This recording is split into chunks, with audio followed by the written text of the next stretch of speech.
Antes da gente falar, temos vários assuntos hoje, mas eu queria chamar a atenção, que já falei na abertura do nosso programa, você, na minha opinião, é uma das precursoras desses movimentos femininos que crescem bastante aqui em nossa cidade com relação ao empreendedorismo, né?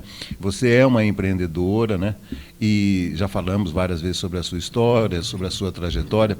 E essas mulheres estão se unindo, Natália, assim, trocando experiências, né? Hoje tem um nome que se diz aí, o network, né? Trocando network e tal. Sábado agora mesmo teremos um evento nesse sentido.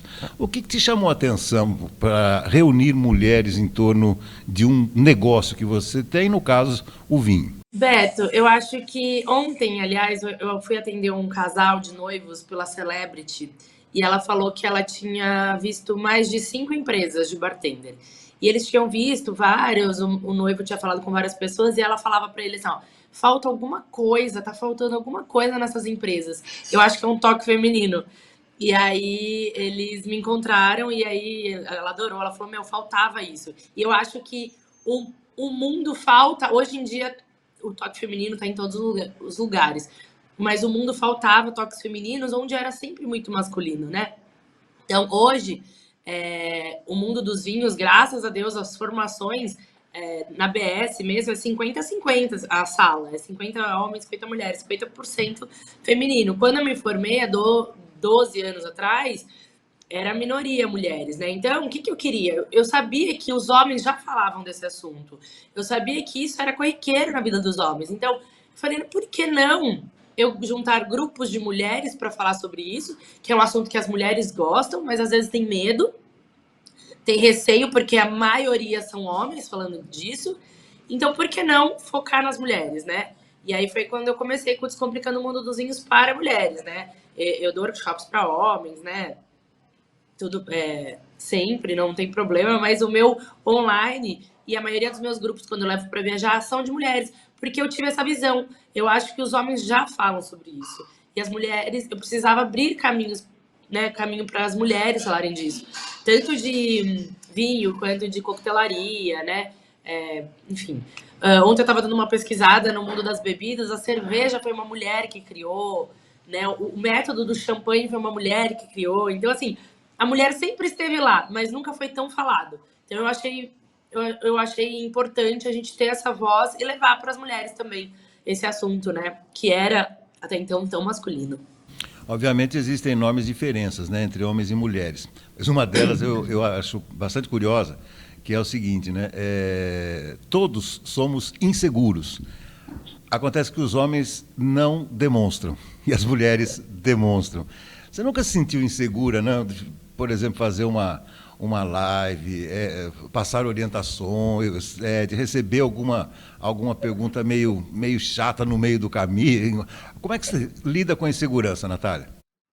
Eu sinto ainda, né? Isso, aliás, isso foi muito complicado para mim no começo, porque quando eu não era tão. é, Quando eu não estudava tanto, quando eu estava começando, era maior a insegurança, né? Porque eu ficava com medo. Se me perguntarem, eu não vou saber responder e tudo. Hoje em dia, se eu não sei, eu vou falar assim: nossa, realmente eu não sei, vou procurar saber, vou pesquisar, porque eu acho que isso traz também essa coisa do humano, né? Ninguém sabe tudo. Mas a insegurança, para eu deixar de ser insegura, foi estudar mais. Então, quanto mais eu estudo, quanto mais eu aprendo, menos insegura eu fico, né? Mas, por exemplo, esses dias eu estava fazendo uma live de vendas com um cliente meu e eu falei um negócio de uma bactéria e tal que dá nas uvas e um cara, um moço entrou que trabalha na área de vinhos, ele entrou e foi tentar me corrigir ao vivo, assim, sabe? Que nem ele não estava certo. Mas enfim, aí eu falei, nossa, mas por que tem que mostrar isso, né? Eu nunca vou entrar na live de alguém, na conversa de alguém e tentar corrigir a pessoa. Mas eu acho que é isso.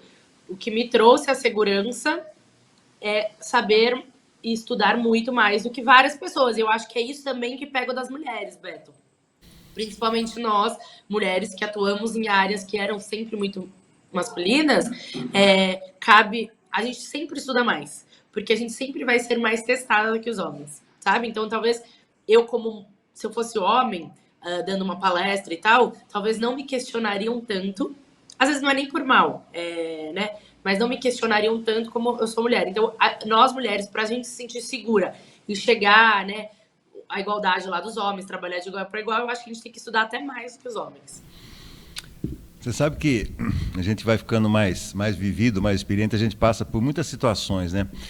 E uma delas que me chama a atenção é que uma vez eu fui entrevistar um pipoqueiro e eu falei, nossa, esse cara está há mais de 30, 40 anos aqui vendendo pipoca na praça, ele deve estar cheio de história para contar, né?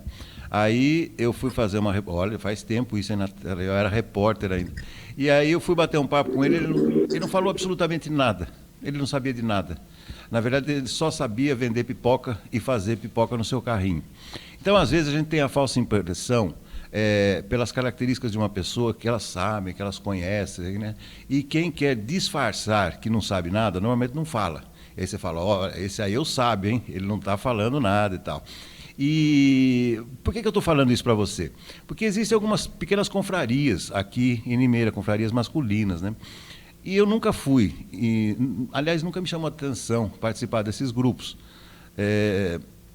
Mas, Natália, na minha opinião, eles devem se reunir assim, pegam aqueles vinhos de 400, 500, 600 reais, às vezes aparece um vinho de R$ 1.000, 2.000. Nossa, esse é bom, hein? Olha esse aqui, olha, mas não conhecem nada, Natália. Então, eu acho que bater papo com amigos é uma delícia. Harmonizar vinhos numa confraria, outra delícia, com charutos. Mas eu acho que tem muita gente que mais faz de conta que conhece do assunto do que propriamente conhece. Natália, essa é a sua impressão também? Na verdade, eu sempre levei o vinho como algo leve, né? Eu falo que a gente tem que gostar de beber. Não importa se você não sabe que é aroma, se não sabe o que é, né? Não tem problema. O importante é você curtir o momento, curtir as pessoas que estão em volta, a companhia tem que ser boa, né? Para o vinho ser agradável. Mas tem muito disso, eu acho que em todas as áreas, né? De pessoas que às vezes até debatem comigo e eu vivo disso, né? Eu estudo isso. Eu sei que vocês gosta de vinho, bebe vinho há mais tempo do que eu tenho de vida, porque já aconteceu isso, né? Por exemplo, eu tenho 35 anos, sou formada há 12. Tem gente, eu já tive alunos, assim, em palestras que eu vou dar. Tem uma pessoa lá de 60 anos que ele bebe vinho há 40 anos, por exemplo, mais do que eu tenho de vida. E aí ele se acha no direito de ser meio prepotente, achar que sabe mais. Tudo bem, ele pode ter bebido melhores vinhos do que eu já bebi, ele pode ter, né, bebido mais vinhos, só que eu vivo disso, eu estudo isso. A pessoa, às vezes, é advogado, ele bebe lá no fim de semana, ele gosta, realmente, ele dá uma lida e tal, não sei o que, ele tem um paladar apurado. Mas as coisas técnicas, coisas assim, eu estudo, né? Então fica difícil quando a pessoa quer debater isso. Eu não vou debater com ninguém sobre, sei lá, uma outra coisa que eu gosto muito, não sei. Sei lá, eu gosto de correr, adoro correr. Eu não vou ficar debatendo com um atleta que vive daquilo e tal, que ele tá correndo devagar, que ele tá... Entendeu? Então eu acho que as pessoas também confundem um pouco isso, né? Não é porque eu sou mais nova, porque eu sou mulher, que eu não vou entender. Eu estudo isso todos os dias, eu sento e estudo um pouco. Seria até ruim se eu não soubesse mais do que muita gente, né? Mas é normal isso. Tá certo.